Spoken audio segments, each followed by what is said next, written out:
Praise the lord. అందరు బాగున్నారా? మీ అందరికి కూడా ప్రభు అయిన యేసుక్రీస్తు నామములో శుభాభివందనాలు తెలియజేస్తూ ఉన్నాను.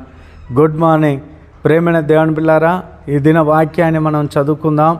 న్యాయము తప్పిపోకుండా ఆయన కనిపెట్టును, తన భక్తుల ప్రవర్తనను ఆయన కాచును. ప్రేమైన దేవుని బిడ్డలారా, న్యాయము తప్పిపోకుండా ఆయన కనిపెట్టునని దేవుని యొక్క వాక్యము సెలవిస్తున్నది.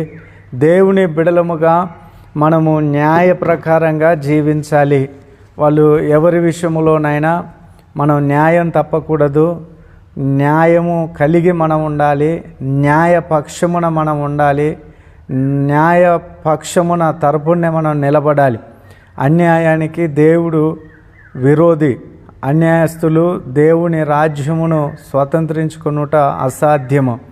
కనుక మనము డబ్బున్నవారని, పరిచయస్తులని, దగ్గర వారని, రక్త సంబంధికులని, తెలిసిన వారని మనము ఏమాత్రము కూడా న్యాయాన్ని విడిచిపెట్టి అన్యాయంగా మనం ప్రవర్తించకూడదు. వారు ఒకవేళ అన్యాయం చేసినట్లయితే అన్యాయము అని చెప్పగలిగిన బిడలుగా మనం ఉండాలి. మనము అన్యాయ పక్షమున సాక్షులమై ఉండకూడదు. దేవుడు కూడా న్యాయస్థుడై ఉంటున్నాడు. ఆయనలో ఎటువంటి అన్యాయం లేదు. ఆయన సర్వలోకానికి న్యాయాధిపతి అయిన దేవుడు. ఒకవేళ మనం అన్యాయంగా ఉండినట్లయితే ఒకరోజు దేవుడు తీర్పు చెబుతాడు.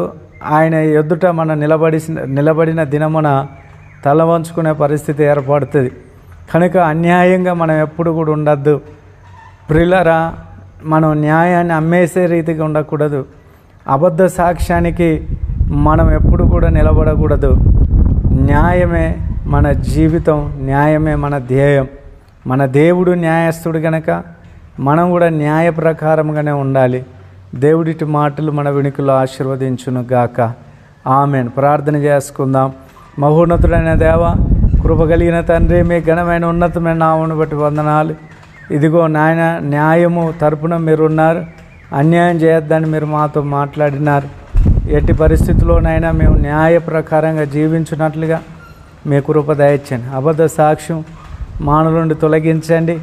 ఈ వాక్యమును బట్టి మేము ఇంకా పురికొల్పబడి దాని న్యాయ పక్షమున మేము జీవించినట్లుగా కృప అనుగ్రహించి మేము పొందమని యేసు నామములో ప్రార్థిస్తున్నాము తండ్రి.